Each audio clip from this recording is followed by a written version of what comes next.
Yeah, that's beautiful. Yeah. So if we wind, let's see if I can wind that back.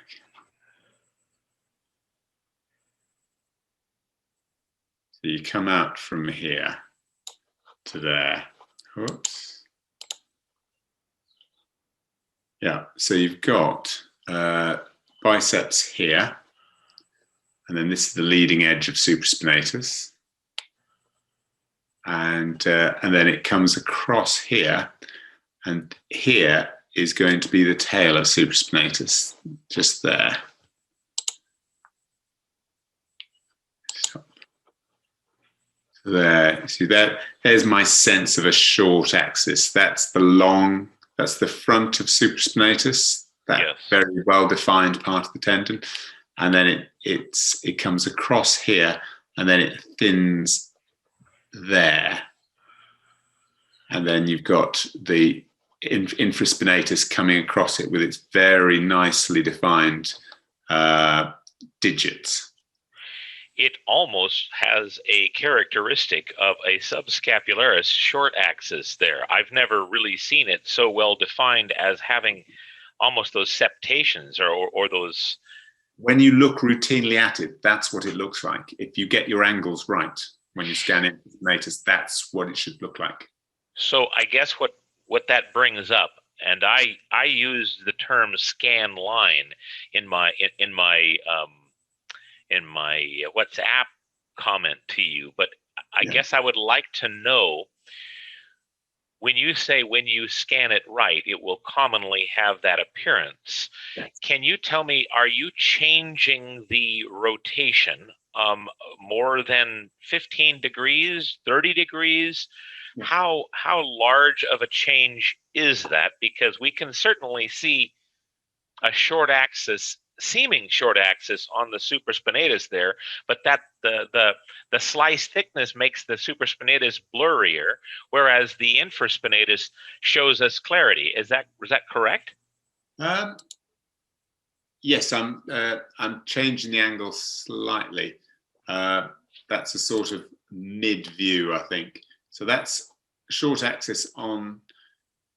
Let's say. This is going to be that's oblique on infraspinatus there. Okay.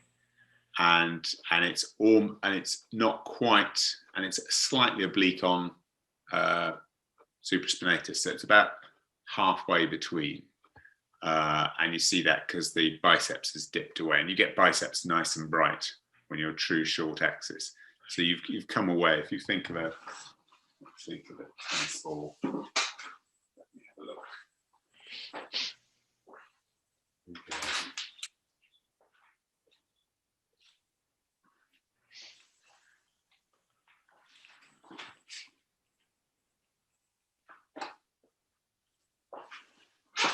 So I don't know how well this will work, but you've got your humeral head here, or you can think of it as the outside of the cuff, which is the same thing. They're both round, and you've got the supraspinatus coming round there, and the infraspinatus is coming at this sort of angle.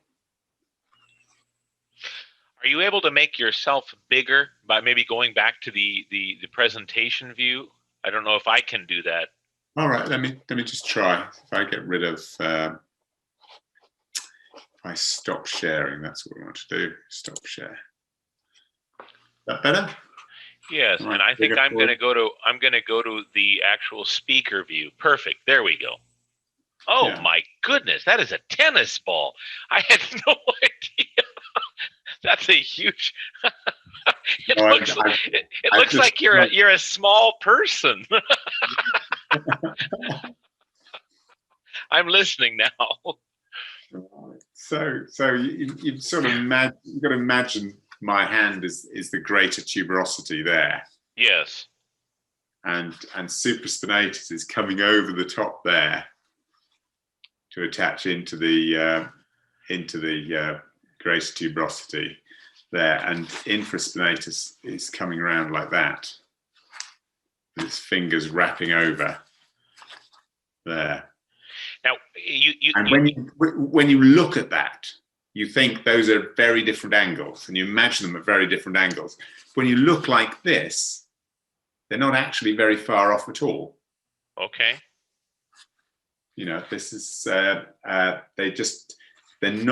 not very far off short axis. A bit like when you look at long supraspinatus and subscapularis with the biceps coming in between. Yes. If you think of if I got a bit of string, almost like, you're probably not going to see this hugely, but if you've got your cable there as being your biceps, yes, coming up, this is easier done when you're in person and you've got the scale. we used to use gym balls when I was teaching the guys. So you've got the tuberosities there, and you've actually got supraspinatus attaching into the greater tuberosity here. I'll try and get it up there. So the biceps, this is not a good thing to put electrical things in your mouth. Don't do this at home, children. Comes there. Supraspinatus, if you're looking down along supraspinatus towards the greater tuberosity, there, if my fist is the greater tuberosity and you're looking down on it, the biceps comes up and slips under supraspinatus. They're almost parallel as it comes in. So it comes up there. It's almost parallel. Your left hand is your subscapularis. There we go. And subscapularis comes in there. Okay. And you think of them as being in terribly different angles, but at this point, at the interval, they run pretty much parallel. All three. One, the front of subscapularis, biceps, and the front of supraspinatus are all in a line at that point. I would never have thought that, John, in my mind. I would have thought the subscapularis would be directly perpendicular. But no, they're absolutely, they're almost parallel. So when you look at your interval view, your interval view is an almost true short axis of all three tendons all in a row. We used to call it the three tendon view. Okay. Because as in the three tenors. because you at that point, just at that angle as they wrap around, because these are wrapping around and reaching around to the head, those three things, imagine my nose going in between, are all absolutely parallel. So when you scan the supraspinatus, when you scan the biceps in short axis up through for that roughly 1 centimeter, where the biceps, the front of supraspinatus and subscapularis, all the fibers in a line, all of them go, even though you think of them as coming in at different directions, they're all absolutely parallel when you have the ball level. I think this started when you were saying that we could get the orientation of the supraspinatus if we had refined the cross-sectional view of the long head of the biceps. I think that's what you were saying. And that on the picture that you had, it dropped off, giving us some anisotropy there. Or at least it either was anisotropy or it was on the other side of the bone. I don't know. Yeah, let me go.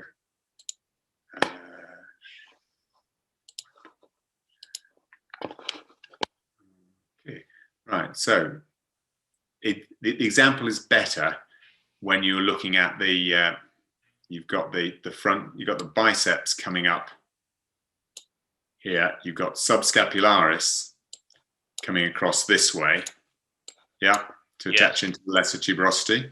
Yes. Yeah, and you've got supraspinatus going off in some funny direction over here.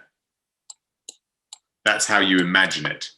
Yes. But actually, if we can clear all drawings, what you actually have at the top of the tuberosity, so you think of the top of the lesser tuberosity and the top of the greater tuberosity and the front of the greater tuberosity, and the biceps comes around the corner that way.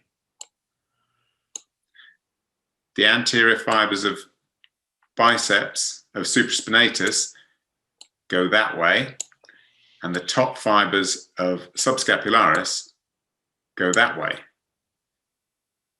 And even though the bulk of subscapularis is going this way and this way, but the superior fibers are there.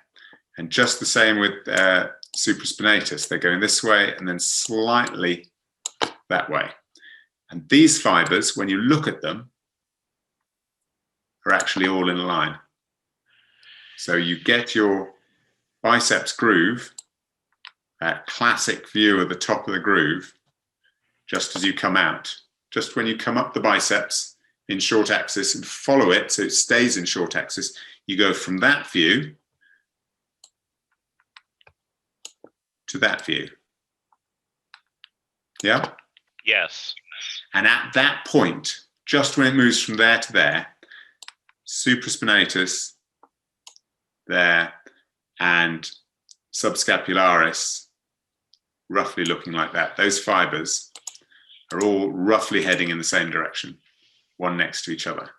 Which, when you think of it, if you were to wrap, if you were to tie a knot in the back of a ball, and this is not a bad way of thinking about it, if you were to tie a knot in the outside of the greater tuberosity here, you think of that line as being the greater tuberosity, and then and so you had a nail sticking out there and you tied a lot of string to it, lots of balls of string. Each one of those fibers that came out would be, some of that would be infraspinatus, some of it would be by supraspinatus, and you got then long-headed biceps, which is slightly oblique, but subscapularis. They're all going in the same direction. They're all going away from the same thing. So they are pretty much parallel. They're not, the adjacent fibers are actually all almost parallel. Just like your longitudinal lines coming around the world. Right. Your lines of longitude. When you take it any one particular point, they're all roughly going. The adjacent ones are roughly going in the same direction. Even supra infra. Yeah. Okay. Because it's the top of on average they go in very different directions, but the more adjacent fibers are actually relatively close. Yeah. Yes. So you have a relatively small angle, and that's what you see when you're looking at the supraspinatus, infraspinatus. So when you run that, have you got that back on the screen? Yep. It's perfect. Yeah. So what you're seeing me do there is just move slightly round the ball and then just angle, and it's just a small difference. It's a supraspinatus, infraspinatus. And you could, if you imagine a little spot on the outside of the shoulder, not nothing like as far down as deltoid, but at the axis of along the axis of there, and that's a virtual point I'm going to when I go on supraspinatus. I'm going towards that line, just a little bit further round, and then the change in angle to go on in infraspinatus is the same. Is just rotating on that spot just outside the shoulder, just beyond the insertional zone of the greater tuberosity. It's just a turn around and then following the other set of fibers up, as if you're at the North Pole and you go over Hudson Bay, and then you go back towards the North Pole with your flat line of the probe heading towards the North Pole, and then you change angle slightly and you come back up through Vancouver. But all the while, your mind, in essence, is anchoring those lines on something. You're just changing the orientation of the tendon mass. Are you saying then that line? I know you had mentioned the deltoid, but where would that common line be in your mind as you're going up supraspinatus and then infraspinatus? And is there, in this scan, is there a moment where you could say, so I changed my focus here to infraspinatus as opposed to supraspinatus? Just Yeah, well, you can see those. What I always used to say to the boys back in the days is look for the tiger stripes. Can you see how, if you imagine the lines dividing each of those bits of infraspinatus? Yes. When you can see them moving across the screen, the tiger stripes moving from this is from right to left as I go that way. Yes. See how the lines are going from right to left? Yes. That means that the structure is moving from right to left as I'm coming through, which means that I'm oblique on those fibers. Yes. I'm embarrassed to say that when you were still working with elementary scanners, they were aware that the infraspinatus had tiger stripes. And I'm sitting here going, I've got to refine that more if tiger stripes is how you're referring to the infraspinatus, because my land, I just have not done that. No, but you can see that, and that's what I look at when I see anything moving like that across my screen. Yes. Then I know that I'm oblique on those fibers. So on these fibers, I'm going in, and these fibers here, the dots here, the tiny little dots there, they are staying as I'm moving. They are staying roughly in the same point on the screen. I know it's not a very good example. In fact, they're going slightly the other direction. So that's a sort of 50-50. You can see the bit here, it's moving slightly this way. Yes. So I'm probably true on the fibers in the middle. Yes. And though you're true on it, they provided that curve so that the probe didn't follow the incidence perfectly enough to keep it refined in imaging. And so you're passing through that perfect refinement. Is that why we get that brightening? The brightening is the change in texture here is more to do with the rate at which that I'm rolling the probe in the other plane. Yeah. I'm with you. That's the important thing there. And so here, go ahead. It was a much longer clip. I just cut it down. So I'm relatively good. I know this bar is in the way. So I wonder if I can. I think you can move it if you grab it. Oh, there we go. Just let me see. No, that's not it. So we go, let me just see what happens if I go here. I do this. This may be a longer clip of the same thing. So yeah, so that's me going not quite. Yes. This is not me showing either view in particular. So that's somewhere in between, because you can see I'm in motion. But just there, you can see I'm just following biceps, not quite right, but there. And then I come back here, and now I'm focusing a little bit more on the join in between. So I'm neither fish nor fowl. I'm trying to show both at the same time, which is impossible. Yep. And then that again is showing both. So both tendons are coming slightly oblique in that picture, but I'm trying to show you the relationship between the two of them. And then there, I'm more on infraspinatus. Wow.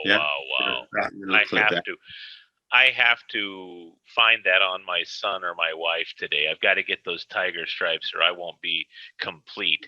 While you're here, John, can you talk and show us the cable? Because I know that Wilkie mentioned the cable in his comments, and I think it's just the widening of that darker area below the two. Is that correct?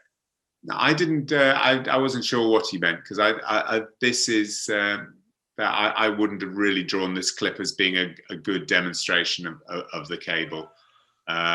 He's probably thinking about where did I get to? These fibers here are possibly some of the cable coming in. Oh, okay. I wasn't really. I wasn't trying to show the cable at all at that point. I will do you a nice. Next time I get a slim patient where it's easy, I will do you a nice video of the cable and the capsular features. But my angles are not quite right. There's a bit of this is probably cable fibers here. Wow. You see there? But I'm a little bit oblique on them because that cable works better if you're absolutely true on supraspinatus. My goal is to bring my mentor and my sage advisor a picture of the infraspinatus where I can actually delineate the tiger stripes by next week. As soon as you look for it, you'll see it in all your straightforward patients. Yeah. Yeah. You'll as soon as you start looking for that, you'll pick that up straight away. And but the trick is to get it in those views and recognize that when it's going sideways. Yeah. And I think what's happening is that, like you pointed out, you were refining, at least trying to look more at the posterior fibers of the supraspinatus, and so they stayed center in the screen as you were going proximal and distal, while the tiger stripes were moving oblique, and the anterior part of this supraspinatus was moving, not oblique, but was that converging. Yeah. Yes. Yeah. And it's recognizing those convergent nature. It's even when it's quite subtle. So yes, I was trying to do the impossible here, which is to resolve both tendons at the same time. And I think I kind of got it there. But your intent don't allow. Your intent to share. Was it to identify the fact that there were and are two distinct groups that make up infraspinatus and supraspinatus, or what was the motivation for you to share that clip? Well, it's just because you see this routinely, but what you don't see is is the boundary highlighted. So why do you think that's happened? Is it just it might be a tiny bit of edema in there, but some people just have that in their anatomy. It's just whether there's a surround of sorts. It's more captured. I don't know, but maybe just a little bit of sort of fluid there, but I don't really see it as fluid. I see it more as some people just have that, possibly a slightly more pronounced surround. Now, the last thing I can suck from your brain before I've got to go and corral this cat into a box is that Robert Mast seemed to be quite interested, or at least make it his point to point out that you could see the middle facet. And as I watch you going up and down on the humeral head, I do seem to see a little bit more of an acute, like right there, back up just a bit. Right, it seemed to me that his effort to say, "Oh yes," and a nice middle facet was. I don't know if you saw that comment. Yeah, right there. I didn't see the comment, but no, I think less about the people talk about middle facet and anterior facet, posterior facet.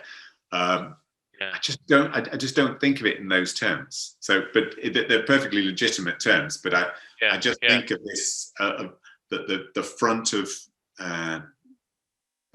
the supraspinatus is this steep bluff sort of effect where you've got the pull of supraspinatus.